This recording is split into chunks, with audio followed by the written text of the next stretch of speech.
It was a cold, dreary night in Hotlanta. So cold that the lawyers in the bar had their hands in their own pockets for a change.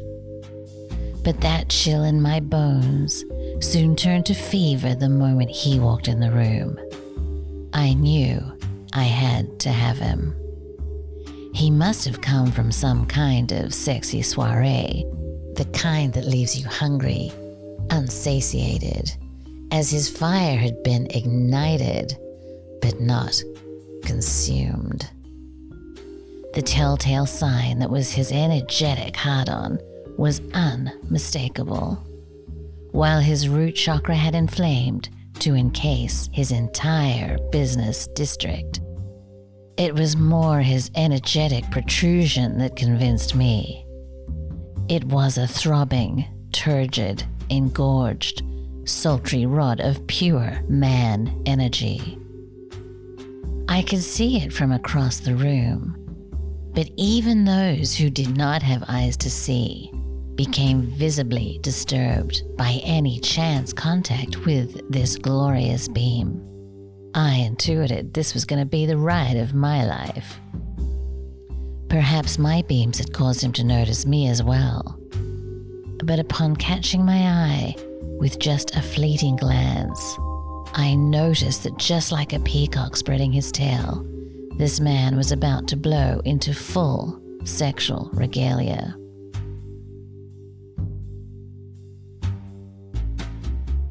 You can tell a lot about a man by his regalia. For one thing, does he cultivate?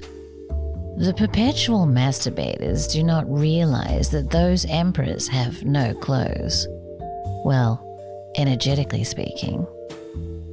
They are forced to wander the energetic wasteland devoid of the superhuman gifts of the fully energized male.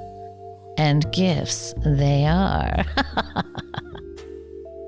The first thing I noticed was that the usual blue-white rays from his fingertips turned blood red and grew to about 1 meter long. Talk about strumming my pain with his fingers. But he may not have even realized that these strong red rays physically increase his gripping strength. All the better to tear off my blouse. But the real secret of these rays, for me anyway, was to avoid them for as long as possible. These rays are simply hypnotic. Just one touch by these rays would render his victim hypnotized. Just like a stare from Brad Pitt's Lestat. You know the type. Just one touch and I would have lost my mind as the tiny white chakras of my erogenous zones blew up. For now, I would just watch and wait. Any woman will tell you that when the usual emission is ejected from between a man's butt cheeks, we tend to run and flee. But this was no usual man and no usual emission. This was nothing short of a shockwave, a burst of purple lightning emitted from the ass cleft of his perfect cheeks and struck right through the core of the physical and energetic bodies of all in the room. This man was not messing around.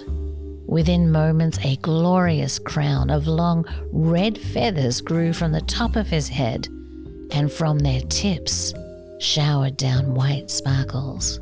As if he was about to levitate, coils of pink red energy, about 4 inches in diameter, grew from the soles of his feet and twisted upwards, encircling his calves, knees, and strong, sexy thighs, almost if he was becoming an energetic gladiator, ready to overwhelm his impending prey. That I was hoping to be, of course. Similar coils also emerged from the palms of his hands and twisted upwards towards his strong shoulder muscles, his neck enlarging a little, but from within. These coils meant serious business, if only to impart a considerable increase in strength. Still, their appearance also reduces the pain threshold of any man adorned with them, and that could come in handy very soon. However, these coils also result in hypnotic increases of ecstasy by anyone embraced within them. But be warned, a man at this point in expressing full sexual regalia is not a man to be trifled with. He is not messing around. Yet I could not help myself. I had to see how far this would go. As I darted away, his buttocks became engulfed, and a red light rose into a fire rising along his spine. This was not Kundalini, but heat nonetheless. A heat that warmed his growing energetic garden to blossom spiky flowers in a sea of colors emerging around his pectoral nipples. By now, he was glowing, as all the collections of white chakras increased in luminance, and it appeared as if he was encased in a gorgeous red and white luster. He glowed as if encased in red silver armor. I was now ready for my knight in shining armor, and it was time to make my move. You see, where the female of the species probe males selectively for a mate, males in full regalia have no active probes as such. And so the probing and selection was up to me. And I was ready and more than willing to get my Medusa on.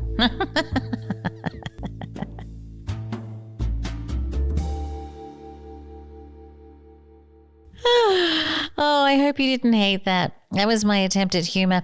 A Mills and Boon version of Chapter 26 of Psychic Sexuality by, of course, the fabulous Ingo. If only we could see it, eh? I think it would be really, really fascinating. But anyway, next week we're going to get a little bit more serious, and I'm going to talk about the androgyne from an energetic perspective. And I have to say that it is very, very interesting and revealing, particularly considering the current debates about gender.